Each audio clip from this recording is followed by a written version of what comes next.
vieningojo vienio dvasios svarbą suvokiantiems žmonėms, svarbiausia kuo tiksliau išreikšti visame pasaulyje naujai besiformuojantį globalumo būsenos jausmą. Parodyti, kad esame priklausomi nuo kiekvienos visuomenės, nes kiekvienos visuomenės jausmo proto virpesių ištransliuota būsena, prisotinta kiekvienos visuomenės išgyvenimais, sugrįžta tai pačiai žmonijai, kurią mes visi sudarome. Kelias į šviesą prasideda nuo mažų darbų, kuriuos mokomės daryti kartu. Susikibę rankomis esame saulės spinduliai, savo širdžių virpėjimo kalba stiprinantys žmonijos dvasią, visus į vienį jungiantys. Įvairių visuomenių vieningojo vienio potyryje išgyvenamas džiaugsmas padeda mums susijungti dideliems darbams, vedantiems visą žmoniją į harmoningos dieviškosios dvasios būseną. Tikiu, kad artimiausių laikų visi savo protėvių žemėje būsime vieningi ir galvosime apie pasaulio visuomenę kaip apie savo asmeninę problemą. Nes visuotinio laimės jausmo siekiamybė yra svarbesnė už bet kokį savanaudišką norą ar nepasitenkinimo jausmą. Kviečiu kiekvieną tai suvokiantį savo jausmais ir mintimis stengtis savyje sugeneruoti ir skleisti į pasaulį tokią bendrumo galią, kuri pajėgtų kreiptis į viso pasaulio dieviškąją dvasią, galinčią atsakyti visus mums rūpimus klausimus. Kad mūsų jausmas ir protas būtų daug šviesesnis, kad visada aiškiai suprastume, kas ir kodėl vyksta mūsų pasaulyje. Stipri bendruomenė, kurioje susivienyje dieviškosios išminties, teisingumu, tikėjimo ir meilės dvasios nuostatas puoselėjantys žmonės, gali pagerinti ne tik tarpusavio, bet ir visos valstybės, viso pasaulio žmonių santykius. Būtent tam vienijasi bendromis nuostatomis tikinti žmonės iš viso pasaulio, kad visi esantis danguje ir žemėje pajaustų savyje užgimstančios dieviškos dvasios galybę.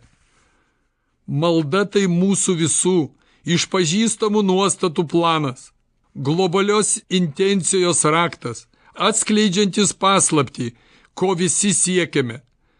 Todėl prašykime ne tik Dievo, bet ir vienas kito palaiminimo, stenkimės būti vientisą virpesį skleidžiančią veiksmo dvasia, kreipdamiesi į visos žmonijos sielos dvasią. Viešpatie, padėk mums suvokti gyvenimo esmę, savo egzistencijos prasmę, savo gyvenimo tikslą. Viešpatie, padėk mums. Tavo sūnaus nuostatų pagalba, jo dvasioje, priimti gyvenimo išmintį, teisingumą, tikėjimą ir meilę. Viešpatie, padėk mums savo sielos būsenoje apgyvendinti išminties, teisingumo, tikėjimo ir meilės vienybę.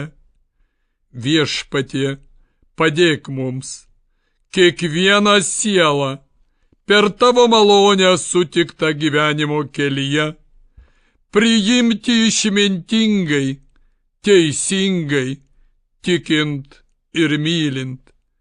Viešpatie, padėk mums susivienyti su visais, einančiais išminties, teisingumo, tikėjimo ir meilės keliu.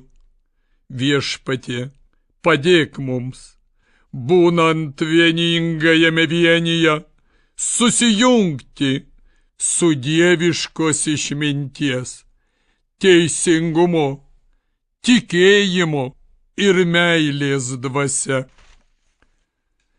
Viešpatie, padėk mums, gyvenantiems žemėje, kurti pasaulyje dieviškos išminties, teisingumo, tikėjimo ir meilės dvasios harmoniją.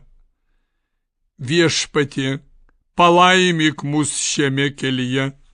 Palaimyk visus, su kuriais mes buvome praeityje. Palaimyk visus, su kuriais mes esame dabar. Palaimyk visus, su kuriais mes būsime ateityje.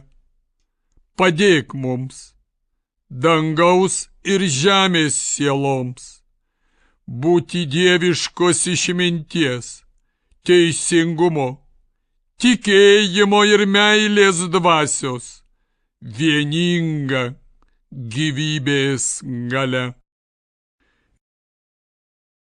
Žmonės puoselėjantys bendras dvasinės nuostatas daug tvirčiau jungiasi dėl fizinės gerovės, o susijungę vienybės galioje daug lengviau apgyvendina savyje visos žmonijos bendrų siekių, jausmo, proto, dvasios nuostatas.